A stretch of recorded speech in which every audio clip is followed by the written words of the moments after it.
Brasil viveu, a partir de 64, um regime militar que se sustentou por 21 anos, marcado por censura, prisões políticas e repressão. Hoje, muitos argumentam que, embora sob uma roupagem democrática, vivemos um novo tipo de autoritarismo, uma ditadura do judiciário.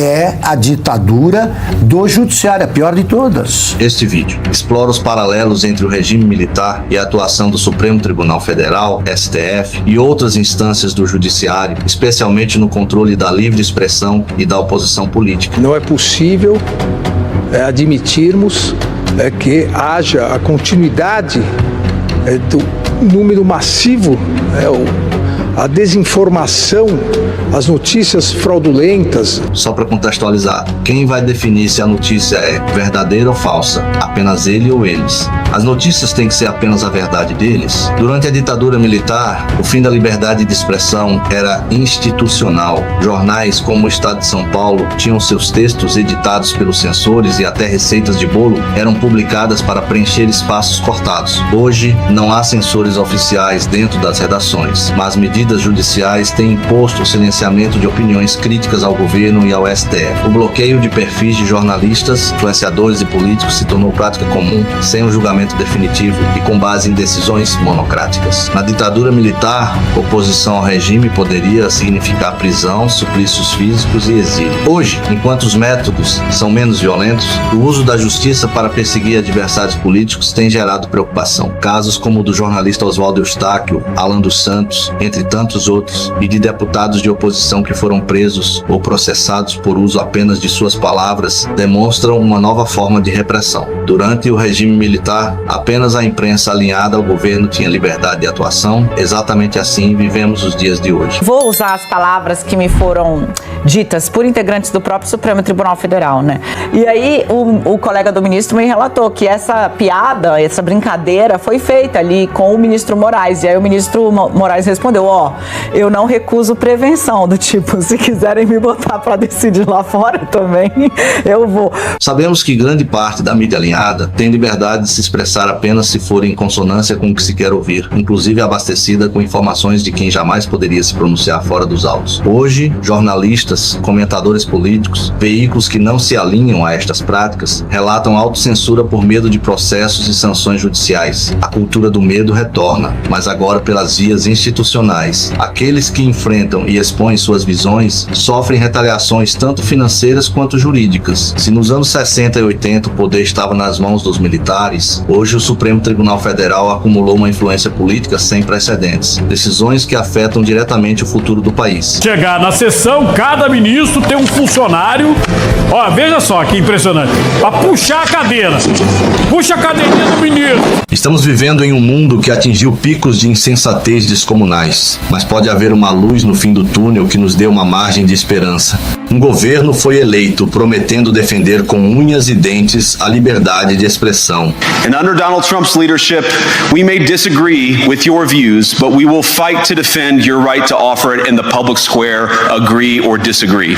Um direito fundamental do ser humano. Falamos de Trump combatido com uma veemência assustadora por diversos setores. É desolador ver grande parte da Europa se opondo a essa pauta. Em outras palavras, defendem a censura sob o pretexto de que a liberdade de expressão não pode ser um salvo-conduto para agressões. Distorcem o conceito, pois todos sabemos o que é agressão. A verdadeira violência é nos proibir de falar.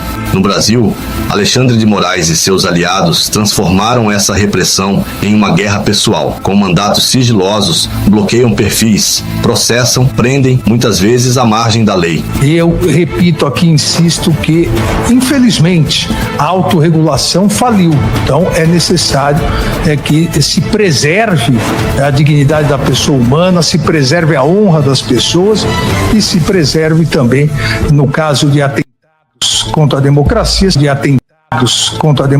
se preserve o Estado de Direito. Obrigado, ministro Tom. Acho que há um consenso global de que é preciso fazer alguma coisa, de modo que a necessidade da regulação se tornou um consenso global. Seus atos contam com o apoio de setores que lucram com essa censura. Lembremos a Rede Globo, e seus jornalistas. O combate à corrupção foi enterrado. Quem ousa erguer a voz contra isso corre o risco de processos, ou pior, prisão. Vale lembrar, Alexandre e seus colegas não foram eleitos, não receberam a validação popular para exercer esse poder. Na Europa, a ofensiva contra a liberdade segue o mesmo roteiro. Na Romênia, eleições foram canceladas e um candidato foi impedido de concorrer simplesmente por compartilhar ideias semelhantes às de Trump. O argumento? Defender a democracia. O candidato com forte apoio popular. Te lembra o Brasil, não lembra? É que nós precisamos regular, sabe, esta chamada imprensa digital. Porque nós vamos ter que regulamentar as redes sociais. As pessoas utilizarem esse meio de comunicação para canalice. Cara, quando este pessoal bate na tecla da regulação das redes sociais, é porque estão se sentindo muito incomodados com ela. O que está sendo postado vai de contra o que eles querem ouvir.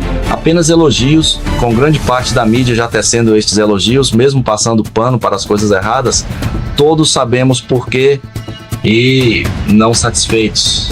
Querem monopolizar as narrativas, isto é, não aceitar críticas de forma alguma. Para que a gente possa conversar ainda mais sobre o futuro das regulamentações e regulações da internet. Até este rapaz, que todos sabemos que colhe alguns frutos por estar ao lado dessa defesa, que criou seu mundo através das redes, está em consonância com este discurso. As próprias plataformas, os criadores de conteúdo sabem, já travam publicações e muitas vezes até derrubam canais quando percebem posts que ferem suas diretrizes, são muito rígidas neste quesito. O canal nosso mesmo já foi derrubado pela plataforma por vídeo, que foi considerado impróprio. A fórmula é bem simples, qualquer um sabe, um conteúdo feriu a honra de alguém, há meios legais de reparação.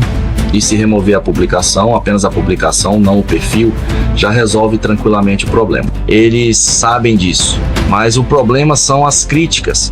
As críticas que eles não gostam. Provavelmente pelo assunto este vídeo será pouco distribuído. Ajude, dê o like, comente e o compartilhe. Extremamente à vontade, posso dizer para você, é que nós precisamos regular, sabe, esta chamada imprensa digital. Isso. Não é possível que numa imprensa escrita, numa televisão, sabe, normal, o cidadão falou uma bobagem, ele é punido. Tem lei para isso. E no digital não tem lei, os caras acham que pode fazer o que quiser, provocar, xingar. Todo mundo tem direito à liberdade de expressão. Mas a liberdade de expressão não é as pessoas utilizarem esse meio de comunicação para canalice, para fazer provocação, para mentir todo santo dia. Então não é possível, porque isso bagunça a economia, isso bagunça o varejo, isso bagunça o mercado como um todo. No Brasil, nós temos um presidente que conta 5 mentiras por dia através das redes sociais. Então, eu acho, mas isso não nega a democracia.